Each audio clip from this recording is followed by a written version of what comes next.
just to support. Okay. Welcome everybody. Let's get started. So it's my pleasure today to introduce Carlos Benavides, who's coming from Italy. Right, so he's a Marie Curie fellow at the University of Trento. Italy, very nice place in the mountains. So his research is focused on many body phenomena in general.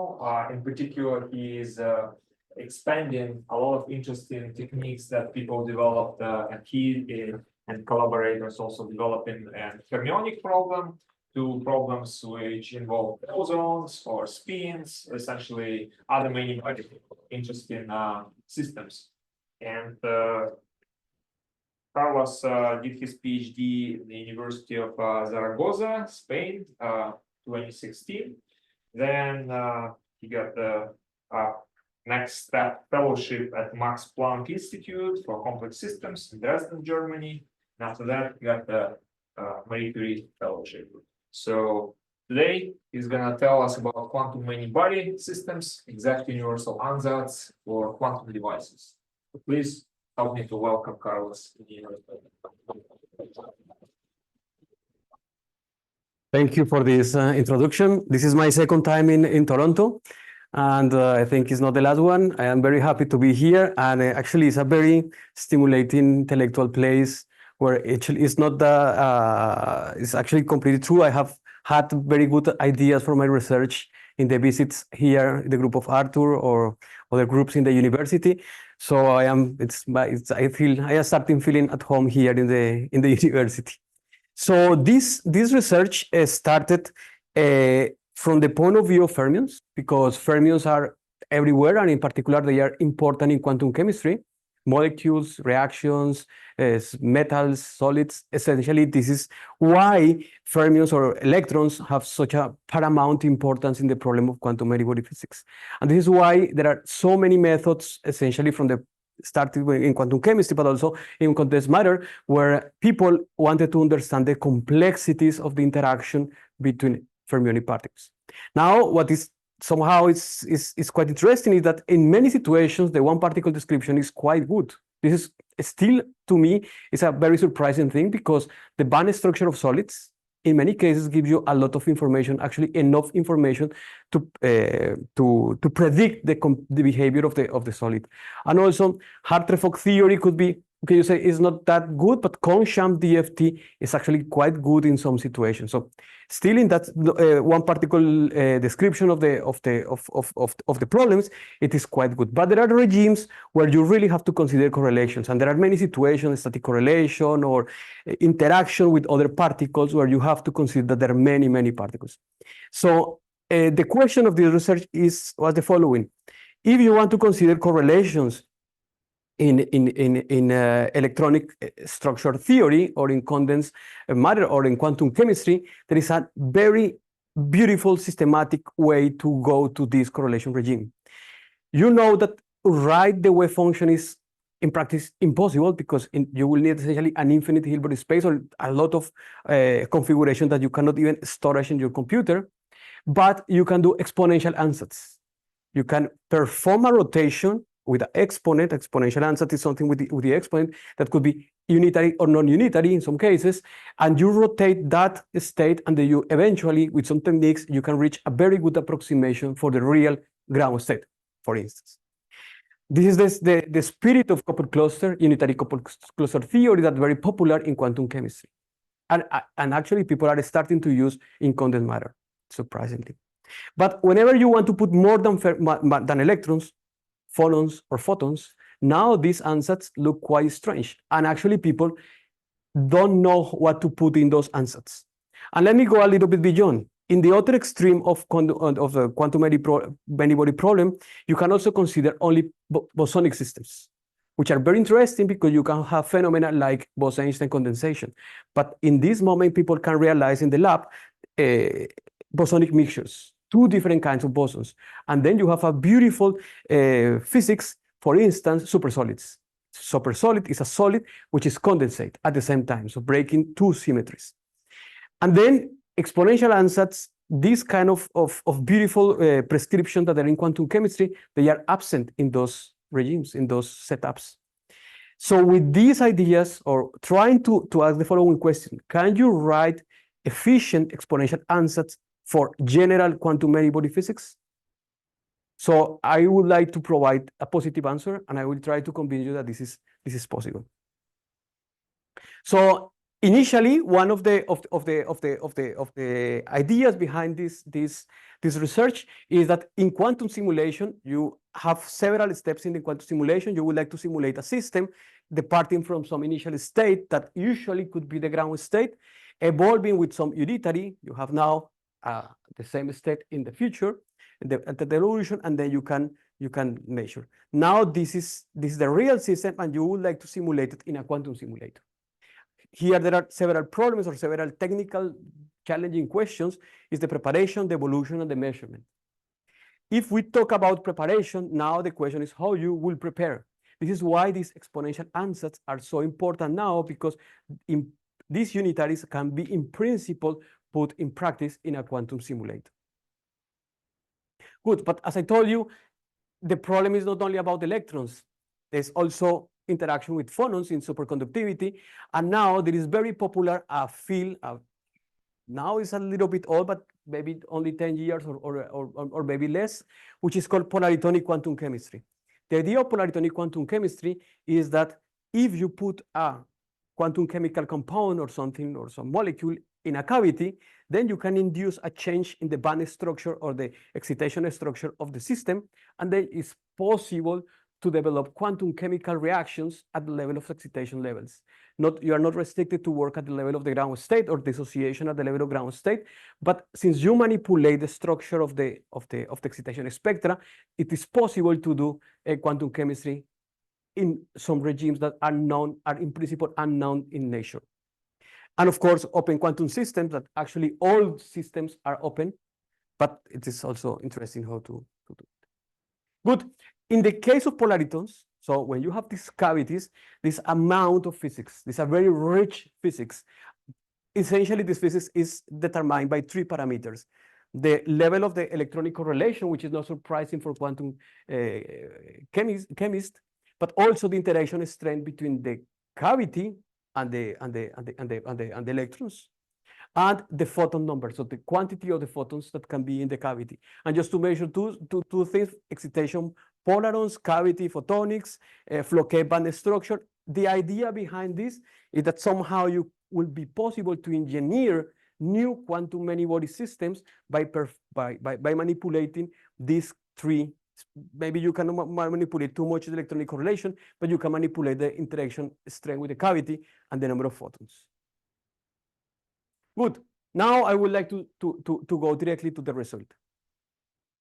In all these cases, the Hamiltonian can be written in this way, right? In principle, I am not putting any restriction. This could be Hermitian operators or not Hermitian operators. I just write those in some, let's say, Pauli words or something like this. For people working in quantum computing, in quantum information, this is a very natural way to write the Hamiltonian, because actually this is what we do. In other situations, let's say in the more non-quantum computing way of solving this problem, people usually write this Hamiltonian in 2 parts: the easy part and the difficult part. And the easy part is usually the non-interacting part of the Hamiltonian, the kinetic and external potential, and then the other part that contains the difficult part, which is the correlations or the interaction between the particles. But let me write this in this abstract way for some people, or very trivial way in general. Now, if you want to ask several questions, for instance, in particular, what is the spectrum of this, or what is the eigenstate, the ground state or the ground state energy, you know that there are a lot of methods. This is just to put some of them, but these methods are not universal. So for instance, DFT is particularly well-suited theory for or weakly correlated electronic systems. And actually it's quite good, this theory at this level. The MRG or other kind of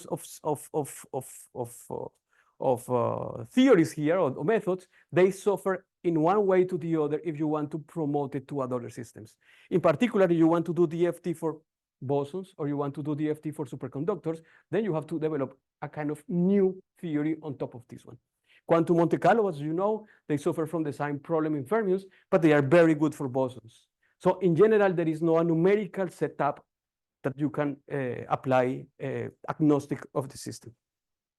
The reason of these old methods is that they are based in the variational principle of quantum mechanics. So if you manage to find a small part of the Hilbert space where you think the ground state will be, and you manage to perform the minimization, eventually you will obtain a very good approximation for the ground state. Okay, and this is what I wanted to say you. So there are many ways to do it. This is just actually some modern ways to solve it. Now, since 10 years ago, it's very popular to try to do neural quantum states, so write neural networks for the states and optimize this in the way of machine learning. And this there is a renewed interest in what is called unitary coupled cluster because of the promise that you can implement it in a quantum computer. There is also the canonical transformations and some neural networks for open quantum systems. Now I want to bring your attention to these papers that for me are very inspiring papers. This is a paper from the group of Angel Rubio in Hamburg. This is a paper of Johannes Flick. And this is another paper from the group of Chan in Caltech. These papers have 3-4 years old, more or less. They're beautiful papers, highly technical papers. But the idea of these papers is to expand coupled cluster. And you can see from the title, coupled cluster theory for molecular polaritons, polaritonic unitary coupled cluster framework for electrons and phonons. So these papers extend coupled cluster to phonons with interaction with phonons, interaction of electrons.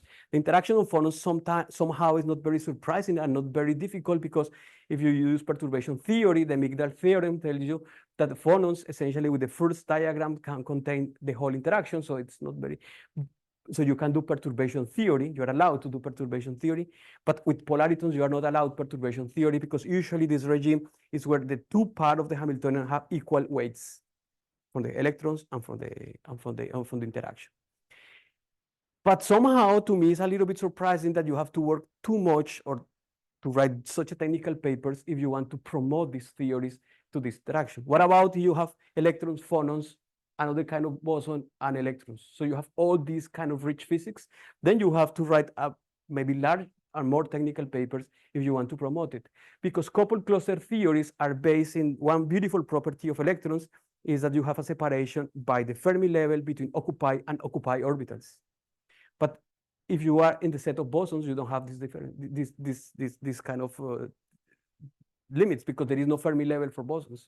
And then you have to think in what could be a coupled cluster theory for bosons in these settings. Here also I put a paper that we did 2 years ago for the excitation spectra using a unitary coupled cluster.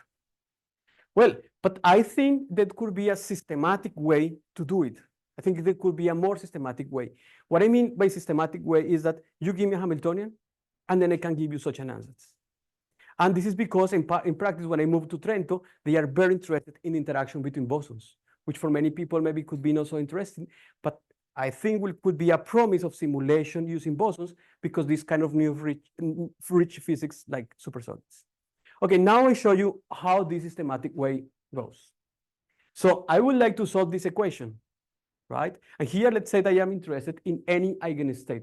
Ground, the first excited state, the second excited state, and this is the equation I would like to solve.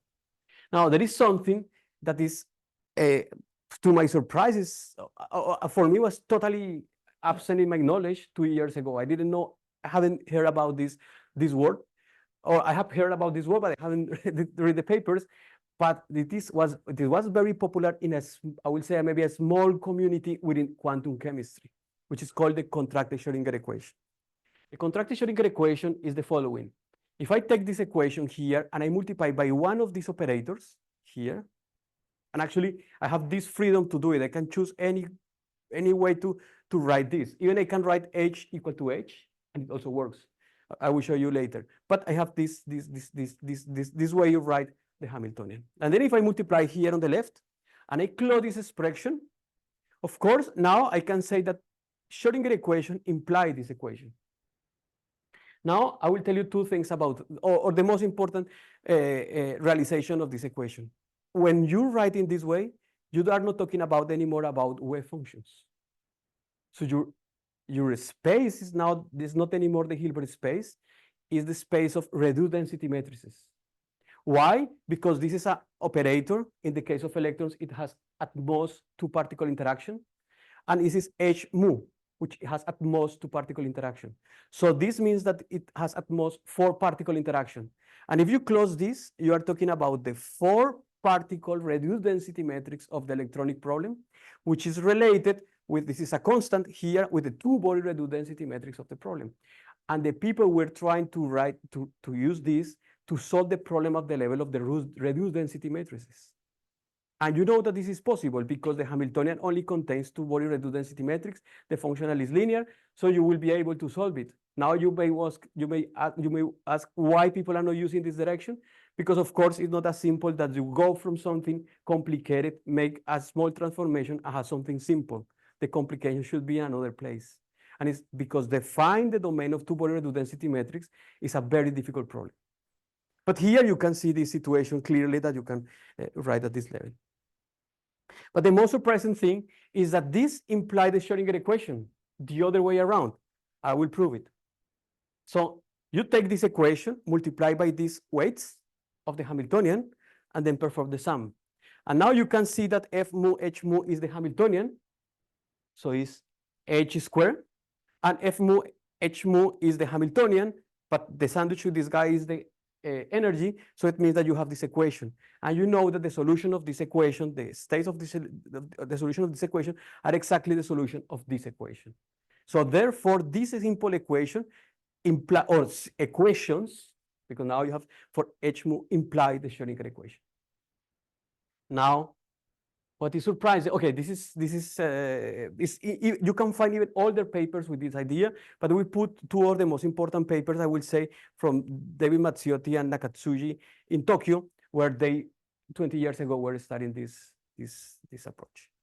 Now, and I should say, you can find this expression in all these papers of that year, but of those years, but the second equation, the equation after this, is immediately in the terms of electronic structure theory, because they are chemists and they were interested essentially in electronic structure theory. Now, there is a second step, is that you can decompose this in this way. This is an anticommutator of these two guys, and this is a commutator of these two guys. And finally, if you use this, you can find a way to produce an iterative way to produce a solution for these equations. This is the Ansatz. The Ansatz is iterative, so at the level n, you started with n minus 1, you have to multiply, or you can show that do the job, you have this multiplication. The Ansatz is the sum of the terms in the Hamiltonian, H mu, with some numbers. I will talk about later about these numbers, and exactly here. This is a unitary, this should be unitary, this should be non-unitary. Why so? Because actually here you can interpret this equation as the gradient of a cost function which you don't know. So this result for me is quite surprising, because I have never seen, but maybe there are many situations, but I have never seen before a problem in which the first thing you recover is the gradient, not the cost function. In machine learning or in quantum computing, the first thing you put is the cost function. And of course, you later perform the gradient. But here you have a gradient. Actually, the way to solve it is the correct way will be to find this is equal to 0. But we don't know yet how to do it. So what we do is to put this equal to 0 and this equal to 0. They both equal to 0. If you do this, and you can recognize quickly the people working in quantum computing, this is the gradient, for instance, of the expectation of the energy with some operator in the unitary part. Now, for the same reason, you can see that it plays the job here for the anti-unitary part. And then with these two requirements, this will be a universal exact Ansatz for quantum many-body physics. And there are two important things. Here, the Ansatz had the same degrees of freedom of the original Hamiltonian, because you put exactly the same number m here. The only caveat here, or the crucial thing why this is still not easy solution, or you can see that still is we don't know exactly, we cannot say how many iterations, how many multiplications of these operators you have to do. But you see the level of complexity here at this level is exactly the same number of terms in the Hamiltonian. And now here I'm not talking about fermions or bosons. I'm talking about any general Hamiltonian. Now, it is surprisingly that some people, eventually people forgot about these kind of things in quantum chemistry for the following reason. There are many situations in which only with one iteration, and you forget about this term, and only with this, you obtain very good results for the energy. And there are 2-3 papers in physical review letters in 2002, 2003, 2004, where they prove that only one term solved the many body problem. They prove. Of course, the proof is wrong because it will be impossible to rotate a trial wave function to the ground state with something that does not expand the entirely algebra of the rotation of the system. It's impossible. But there are proofs. And there are another proof that these proofs are incorrect, but they are published in physical review letters. This is historical. It's very interesting. And the debate took, I think, 5-6 years. Actually, Kutzelnich has another proof that this is incorrect.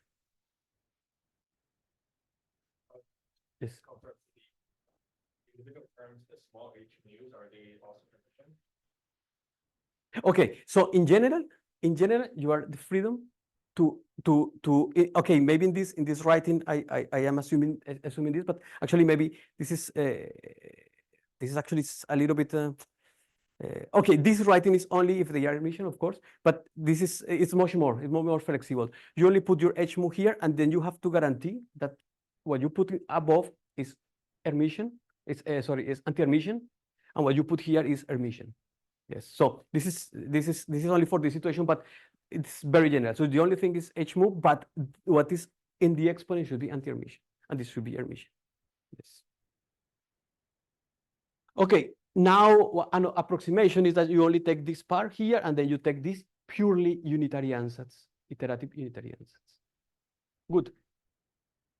If you take only the unitary ansatz, you can also work at the level of Hexari states. There is a trick is to put weights here because a weight of zeros is 0.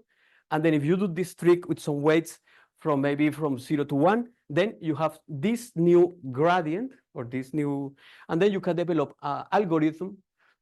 Actually, the algorithm is somehow intuitive here. To find these guys, you prepare your quantum state with these guys. Then you have the state prepared with these numbers that you find before. This is just a way to tell you that in this case the weighted energy is something like this. And then if you want to find the weights or the numbers of the next iteration, is actually the weighted sum of what we found using the contracted Schrodinger equation, which in this case is the expectation value of this commutator. But this is not surprisingly, this is actually something that you will find in a unitary coupled cluster exactly in that way. Exactly in that way, because you put some operators at the level of the exponent, and then you find that these are the gradients of that cost energy minimization. Right, but A is a number, and if you put eta, which is undefined. Exactly. Yes. Okay. Exactly. Now here there are two things, and actually here we are solving now the spectrum, not only the ground state. There are two things. The first thing is that this equation here is the equation exact for any eigenstates. I mean, for instance, it is valid if you have the ground, the fifth, and the seventh excited state. And if you only do the minimization here, you reach eigenstates, but you don't know which ones. This is the first thing. And the second is that what is going here is going down to the level of the minimization. So this, we put it in this paper, and this played a role because now in let's say the most intuitive way, which is the unitary, actually now you are performing a normal minimization of the energy, and this can be seen like a learning rate. This is what we put, because you can manipulate how quick or how slow you go to the minimum. What we did to solve the problem of reaching different eigenstates, to put some noise. And then, but I guess my point is that the sum is a number, right? Because it's just the expectation values. yes. And also this is a number. And then at the is another free parameter. And that's another free parameter that So actually in that sense, at A is not really defined A is not really defined. Exactly. by this expression. Exactly. So it's not uniquely defined because there are these A's, you know that they will converge, but you don't know neither how many, not neither how. Okay. I see that essentially eta is the same for all A's. Exactly. At this, Okay. yes, yes. Okay. So Yes. in that sense, there is some meaning. Exactly. And then, but somehow this only like moving around now the cost function that will come from the gradient, like the opposite. This is the results. This is maybe not surprising because now that you can solve this with many methods, essentially exact for linear H4, but you can find the details here. This is the entire eigenspectrum of the system given the minimal basis set that we use for H4. Good. Okay, but here. So regarding H4, what's the relation between number of parameters that you have in your ansatz and like I guess the number in general of the all possible I guess generators in this I presume that you use relatively small basis set, right? Yes, yes. Okay, it is very interesting the following. Here is electronic structure theory, so the Hamiltonian has a lot of structure. Okay, the first thing is the Hamiltonian has essentially the number of bases set to the 4 power. So this is the number of the parameters that we have in the ansatz. This is the first thing. The second is that this was done only with the unitary part, which is also not surprising because actually I think you will obtain similar results, I think, with unitary coupled clusters, single doubles maybe. But here you have the exact, here no, you are not doing the differentiation between occupy and occupy orbitals. You are just putting what is in the Hamiltonian, maybe much more than the unitary coupled cluster. But the parameters at each step are exactly the same parameters that you have, or the same degree of freedom you have in the Hamiltonian. But you have multiple layers. You have multiple layers, yes. So by the number, yes. Yes. Actually, here, maybe, I don't remember exactly how many here, but could be something like 20 or 30, 20 or 30. There is no, we don't have any way to say if it is going to be, so, not even an estimate. Because, for instance, in this case, in this particular case, because only we wanted just to run this for excited states, which was the first paper for excited states, it depends, of course, a lot of this learning rate. Parameters. In that case, I will say that it's not super surprised with the result is because now we are in a very known territory where maybe unitary coupled cluster single doubles gives you quite good results. And everything here is in that respect equal. The only thing is that the answer is a little bit different. But now what about if you have fermions and bosons, etc.? So this Hamiltonian here, B is bosonic. Okay, here I'm missing a hat. Here, this is the bosonic creation annihilation operator. It's a cavity. These are fermionic operators plus, minus, up, down, say two levels. So, and there are now these numbers here that give you the strong weakly intermediate correlation regime. And this is all the interaction. Now, how do you construct your ansatz? Now what you have is the set of Schrodinger equations. And now I put it here. So, and now you can see, this is, okay, this is Hermitian, this is Hermitian, this is not Hermitian, this is not Hermitian. So they have these operators here, and you would like to solve these equations. Or you would like to find such eigenstates such that they satisfy this condition. Now, and now I'm going to your question again. Here, we'll have one, okay, say 1, 2, 3, multiplied by the number here was 3 sides. So 9, 10 parameters that we have in the ansatz. And the second thing, this Hamiltonian is much more simple in the sense that very few terms in comparison with electronic structure theory, because in electronic structure theory, you have really a lot. But here, let's say that the very simple system is just a model Hamiltonian, actually could be a kind of joke for the experts in polaritonic stuff, because it's the most simple Hamiltonian. It's a kindergarten Hamiltonian for this kind of systems. But now you can see the crucial thing. The less number of parameters here, the less number of parameters you are going to have in your exponential ansatz. So it means somehow that the more complicated your Hamiltonian is, the more structure you have your Hamiltonian. And in those situations, usually with the unitary ansatz is enough. With the unitary part of the ansatz is enough. In this case, you are going to see something very interesting. Okay, first, the numerical results. Here we compare the results of these ansatz with these methods. Okay, what is this jargon? QED, CCSD. QED, quantum electrodynamics, CC coupled cluster, S singles, D doubles. So quantum electrodynamics coupled cluster single doubles, which was developed in one of those papers that I showed at the very beginning. And 1, 2, 3. 1, 2, 3 is that since we are not used to work with bosons, what we do usually is to cut the maximum number of bosons allowed to occupy one bosonic mode. So if 1 is 1, 2, 2, 3, 3. So of course, the less you put here, the poorer it will be your ansatz, and so on. And you can see that, okay, this is what will be the Hartree-Fock theory of the problem. And you see that you are improving with the exact results, because here is you can find an exact result for the energy in this regime. Actually, this red line, which is QED CCSD3, actually has a very good energy in this regime. But the challenging regime of those systems is not the strong correlation regime or the weakly correlation regime.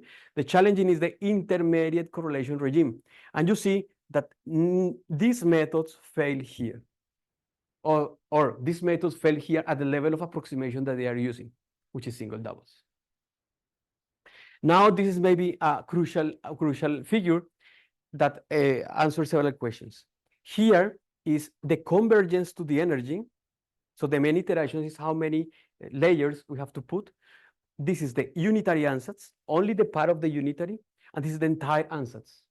So you see that here you are converging eventually, but very, very, very small. So you have to really wait a lot. But if you put the entire ansatz, actually in 3 steps, in 3 layers, you reach the ground state energy.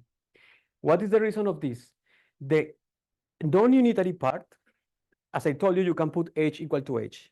So you put H equal to H, it will be like a stupid ansatz, or stupid way to write the Hamiltonian, but you can do it. Then the unitary ansatz, the non-unitary ansatz, will be equivalent to the time, imaginary time evolution, which actually always converges to the ground state as soon as the trial state has some projection with the ground state. But the convergence is guaranteed to the infinite time. Here is a little bit different because while the term contains exactly the terms of the Hamiltonian, the parameters are kind of variational. You can find this, you have the flexibility to manipulate these parameters. So you can think in the non-unitary term as a kind of dissipation. And actually in the last 2 years, or actually this year, I have seen several papers with the idea of using dissipative QE, putting some dissipative terms to to go quickly to the ground state. And I think this is what we are seeing here. This was a kind of surprise result for this work. And this is another more because the energy at the end of the day is just an observable, but this is another observable, which is the occupation numbers of the fermionic sites. And again, you see that 1, 2 are pretty bad. Actually, they are continuous, where they have these steps here. QED CCS3 is really good here in this regime, but here in the middle, they fail completely to catch this physics, whereas the contracted algorithm really catch exactly what is going on in this system. Good. This is another result. This is now really this is really for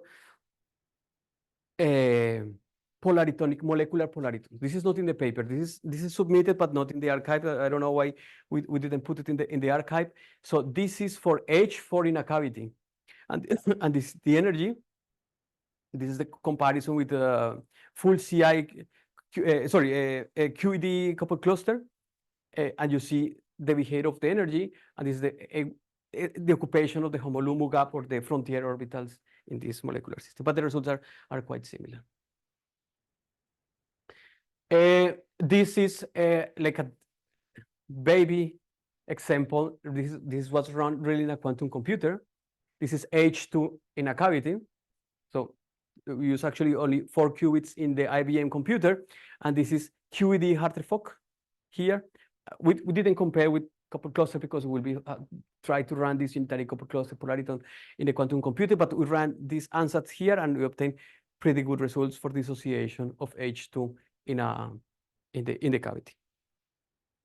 Well, this is essentially the idea of the ansatz. Actually, the result can be explained, I think, in these simple words. There are many ways, there are many technicalities, but actually you can write, given the Hamiltonian, you can write essentially any exponential ansatz independent of the kind of particles you are using.